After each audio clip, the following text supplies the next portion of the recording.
आप सभी को गुड आफ्टरनून दोस्तों। आज की क्लास में जैसा कि हम लोग इतिहास पढ़ रहे हैं और इतिहास में गुप्त काल को समाप्त करके कल हम लोगों ने मौखरी वंश और मौखरी वंश के बाद शशांक के शासन यानी कि गौड़ वंश को हम लोगों ने पढ़ा था।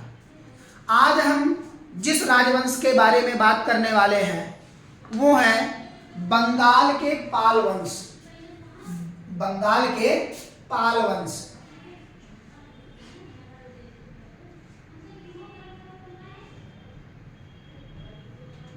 पाल वंश बंगाल के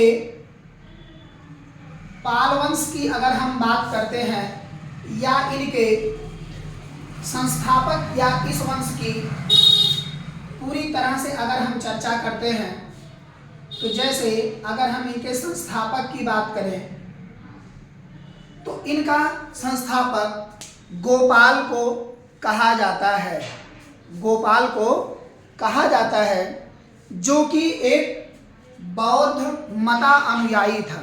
यह बौद्ध को यानी कि बौद्ध धर्म को मानने वाला था जो पाल वंश का संस्थापक था।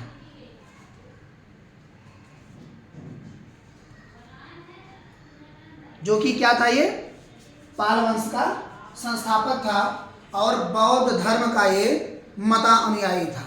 ठीक है, यानी कि गोपाल इस वंश का संस्थापक कौन था? गोपाल।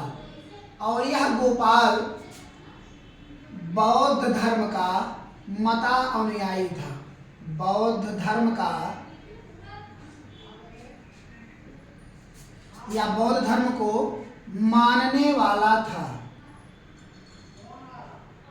मानने वाला था। इतिहास काल के कालखंड की अगर हम बात करें तो ओदंतपुरी बिहार तथा नालंदा विश्वविद्यालय का निर्माणकर्ता के रूप में इसे जाना जाता है। यानी कि ओदंतपुरी विश्वविद्यालय तथा नालंदा विश्वविद्यालय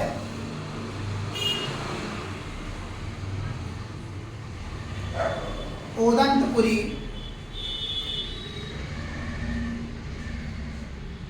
विश्वविद्यालय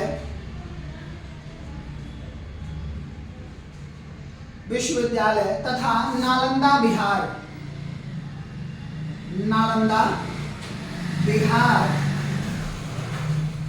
का संस्थापक इसे कहा जाता है।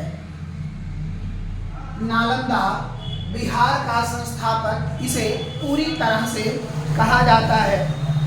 इसका शासनकाल यानी कि अगर हम गोपाल के शासनकाल की बात करते हैं तो यह 750 ईस्वी से लेकर के 770 ईस्वी तक इसका शासनकाल रहा। 750 से लेकर के 770 एडी तक इसका पूर्ण शासनकाल बंगाल में पूरी तरह से स्थापित था। इसके बाद इसके अगर हम दूसरे शासक की बात करते हैं कि द्वितीय शासक, तो इस वंश का द्वितीय शासक जो था वह था धर्मपाल।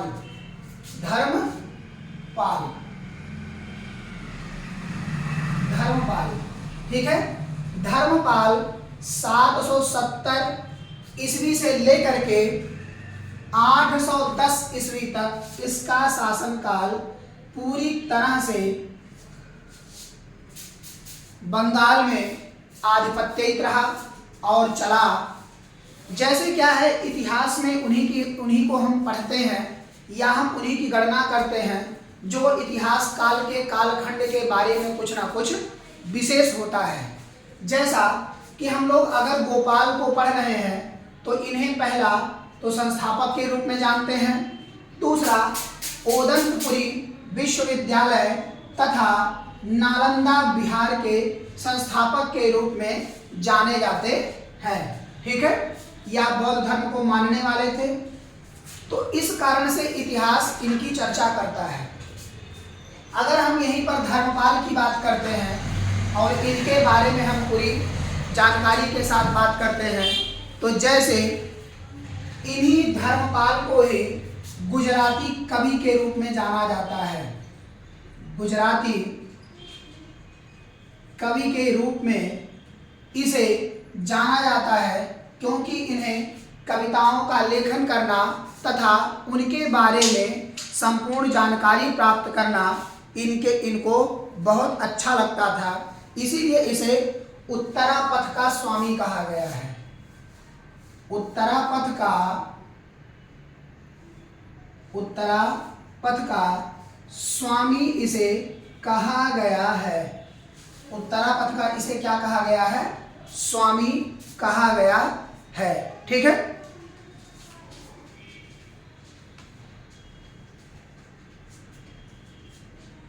जो इसने अपने लेख लिखे, जैसे कि यह एक विद्वान था और विद्वान होने के साथ साथ यह अच्छा लेखक इतिहास के कालखंड के नाते से रहा, जिससे इसने अपने ही लेख में अपने स्वतः यानी कि अपने आप को परम सौगात के रूप में दर्शाया है।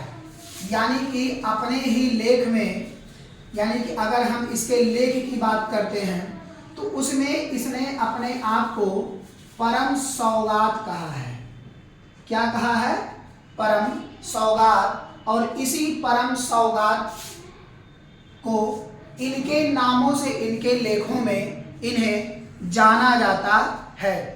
उसके बाद सोमपुरी बिहार तथा विक्रमशिला विश्वविद्यालय भागलपुर में इसने ही निर्माण करवाया था। यानी कि सोमपुरी बिहार, सोमपुरी बिहार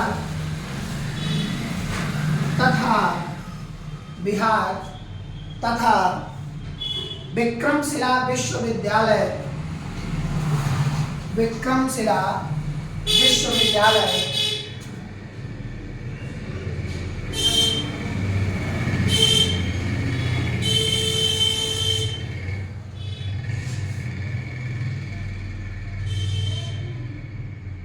विक्रमशिला विश्वविद्यालय भागलपुर, जो कि यह कहाँ है?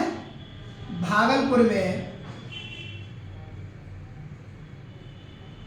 भागलपुर में स्थित है। इसने ही निर्माण करवाया था। इसने ही निर्माण करवाया था। नालंदा बिहार के संस्थापक के रूप में हम किनको जानते हैं? गोपाल को। इसी नालंदा बिहार को या नालंदा विश्वविद्यालय को चलाने के लिए इसने 200 गांव किसने? धर्मपाल ने 200 गांव दान दिया था, जिससे नालंदा विश्वविद्यालय के प्रशिक्षण कार्य, भोजन से संबंधित अन्य कार्य या पैसे को लेकर के जो भी परेशानियां होती हैं उनको दूर करने के लिए 200 गांव दान में दिया था। 200 गांव दान में दिया था। ठीक है। तो यह कौन था? धर्मपाल। धर्मपाल ने ही 200 गांव दान दिया था। ठीक है। तत्काल के समय में हो रहे त्रिपक्षीय संघर्ष, तत्काल के समय में कन्नौज में उस समय त्रिपक्षीय संघर्ष चल रहा था। उस त्रिपक्षीय संघर्ष में भाग लेने वाला यह पहला शासक था, जो कि कहाँ चल रहा था? कन्नौज में। कन्नौज, जिसे त्रिपक्षीय संघर्ष कहा जाता है। त्रिपक्षीय संघर्ष कहा जाता है, उसमें इसने भाग लिया था। उसमें इसने भाग लिया था। ठीक है। तो यहां तक धर्मपाल के बारे में जो इतिहास से जानकारी प्राप्त होती है वह यहाँ तक सामान्य जानकारी थी, सामान्य जानकारी थी। ये जो नालंदा विश्वविद्यालय है, जिसके लिए धर्मपाल ने 200 गांव दान दिया था, इस नालंदा विश्वविद्यालय में नालंदा विश्वविद्यालय में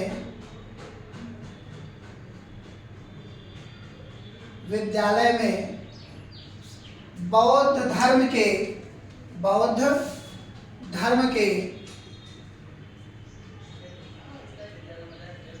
के ब्रजयान शाखा की शिक्षा दी जाती थी।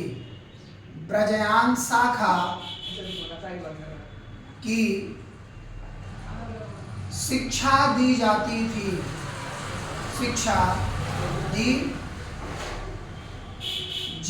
थी, दी जाती थी। ठीक है, तो यहां तक आप सभी के समझ में आ गया होगा। इसके आगे हम बात करते हैं, तो यहाँ तक आप सभी लोग लिख लीजिए, और इसके बारे में जितने भी क्वेश्चन पूछे जाते हैं, यहाँ तक के आपके पीसीएस के एग्जाम्स के भी क्वेश्चन यहाँ से पुट हो सकते हैं, और आईएएस के लिए भी। जैसे आईएएस में पूछा गया क्वेश्चन था कि नालंदा विश्वविद्यालय के लिए पाल वंश के किस शासक ने 200 गांव दान दिया था? 200 गांव दान दिया था। थोड़ा सा घुमा करके किसी क्वेश्चन को आईएएस में पूछ दिया जाता है। जैसे सामान्य में आप किसी भी एग्जाम की बात करेंगे तो ऐसे पूछेगा कि धर्मपाल ने कितने गांव को दान दिया था, तो 200 गांव को। लेकिन यही आईएएस में घुमा करके थोड़ा सा पूछ लेता है कि पाल वंश का वह कौन सा शासक था जिसने नालंदा विश्वविद्यालय को चलाने के लिए 200 गांव दान दिया, 200 गांव दान दिया। तो पाल वंश का दूसरा शासक धर्मपाल था। कौन था? धर्मपाल। ठीक है, तो यहां से आप सभी के क्वेश्चन अच्छे खासे पुटअप हो सकते हैं प्राचीन इतिहास से। ठीक है, तो इसको मिटाते हैं, आगे की तरफ हम चलते हैं। इसके बाद तीसरे शासक को पढ़ना है जिनका नाम है देवपाल। क्या नाम है? देवपाल।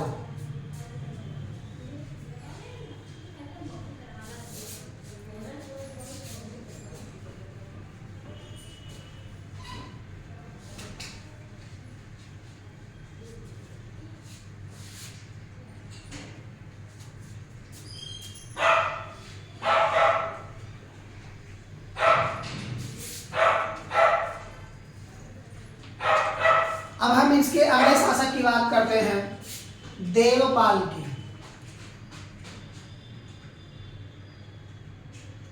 देवपाल, ठीक है। देवपाल का जो कार्यकाल था वह 810 से लेकर के 850 तक रहा। 810 से लेकर 850 एडी तक इनका कार्यकाल रहा। ठीक है, इनके शासनकाल में कुछ मुख्य रूपी घटनाएं हुई जो इतिहास के बारे में जानी जाती है। जैसे इसने अपनी राजधानी को परिवर्तित करके मुंगेर को बनाया, यानी कि इसने राजधानी परिवर्तित किया और राजधानी मुंगेर को बनाया।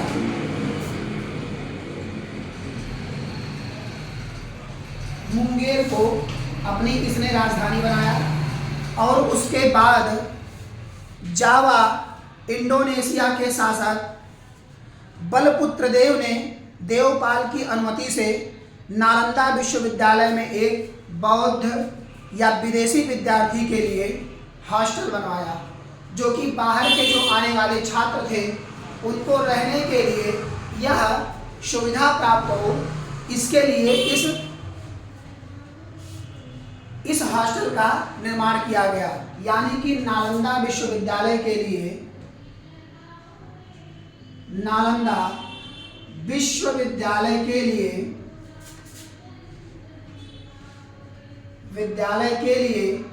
इंडोनेशिया के शासक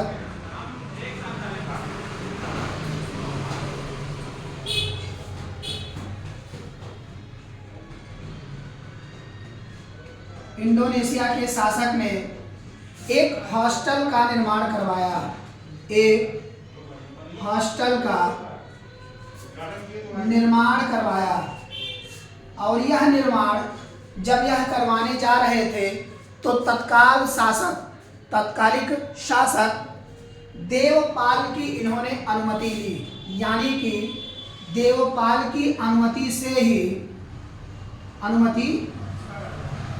ही यहाँ हॉस्टल का निर्माण इंडोनेशिया के शासक ने करवाया, जो कि बलपुत्र देव का पुत्र था। ठीक है, जो बलपुत्र देव थे वह इंडोनेशिया के शासक थे। कौन थे? इंडोनेशिया के शासक का नाम था बलपुत्र देव, बलपुत्र देव। ठीक है, इन्होंने ही, इंडोनेशिया के जो शासक थे उनका नाम था बलपुत्र देव,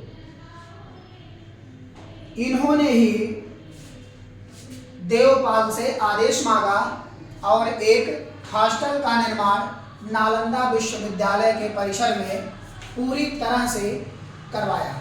ठीक है, अब इसके आगे की अगर हम बात करते हैं, जैसे कि जब इन्होंने हॉस्टल का निर्माण करवाया तो हॉस्टल जानते ही हैं कि बगैर खर्चे के चलता नहीं है। ठीक है,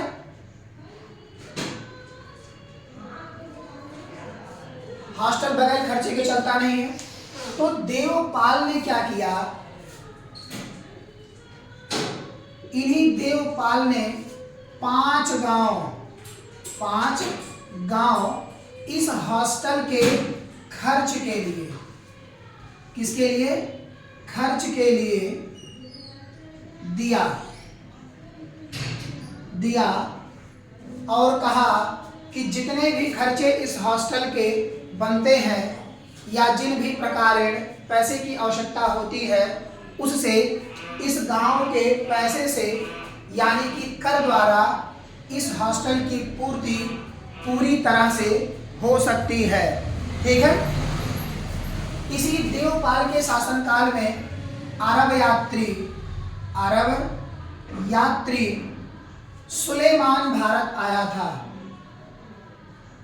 सुलेमान भारत आया था। पाकिस्तान की एक पहाड़ी है जिसका नाम है सुलेमान एवं किरथर पहाड़ी। इन्हीं दोनों के बीच इतिहास काल की पहले कृषि का साक्ष्य लगभग आज के 7000 ईसा पूर्व में प्राप्त हुआ था। लेकिन यह सुलेमान जो है ये अरब यात्री है जो कि देवपाल के शासन काल में आया हुआ था। तो यहाँ तक आप सभी के समझ में आ गया। इसके बाद है महिपाल प्रथम। महिपाल ने कुछ ज़्यादा नहीं किया अपने शासनकाल में। 988 से लेकर के और 1036 ईस्वी में इनका शासनकाल रहा।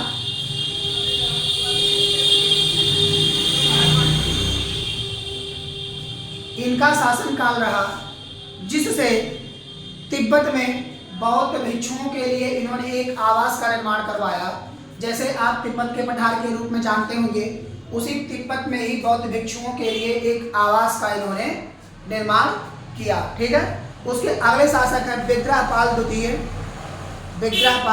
द्वितीय। इनका शासनकाल बिहार के उत्तरी भारत तक था, लेकिन इन्होंने भी कुछ इतिहास में ज़्यादा नहीं किया। उसके बाद आते हैं रामपाल। ठीक है, अब हम रामपाल के बारे में पढ़ लेते हैं। अगले शासक हैं रामपाल।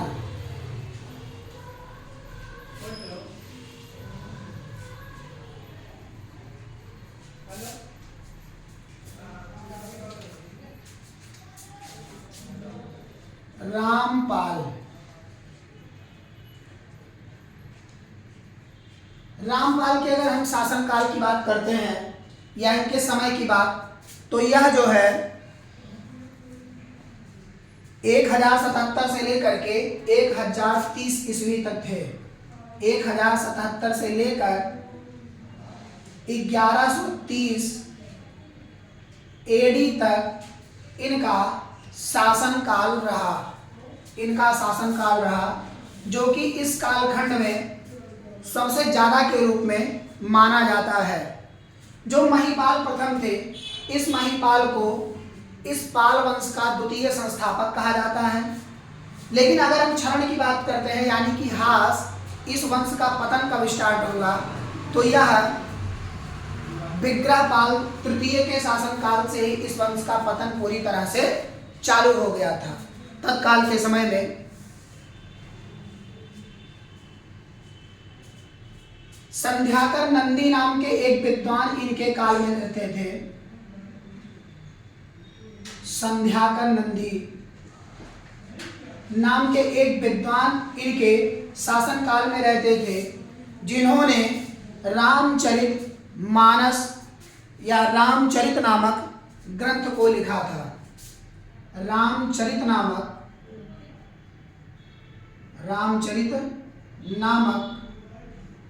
ग्रंथ को लिखा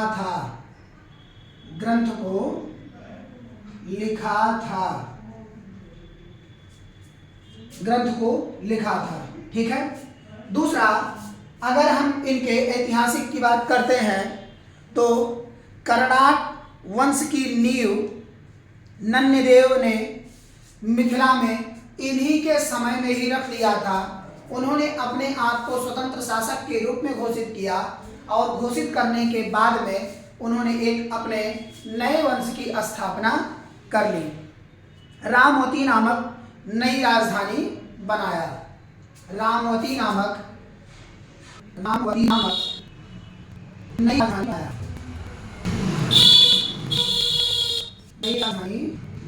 ठीक। अगला,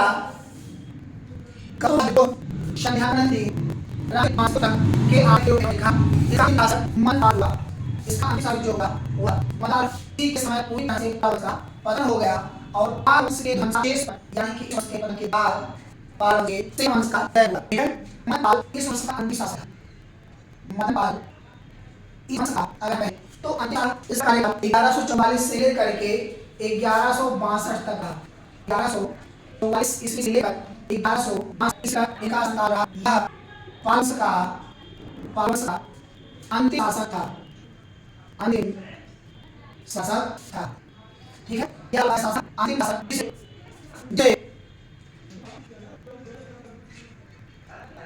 सेन वंश द्वारा वंश की स्थापना की गई। इसी मदन पाल को ही विजय सेन ने पराजित कर दिया। विजय सेन ने पराजित किया था एक नए वंश की, जिसे सेन वंश कहा गया। ठीक है। तो ये आपका पाल वंश बंगाल के पाल वंश हो गए।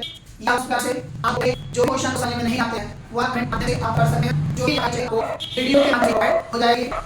किसी भी एग्जाम्स के लिए इससे आप हो सकता है, आपको बात नहीं है, आप यहाँ से पढ़ करके किसी काम कर सकते हैं। ठीक है।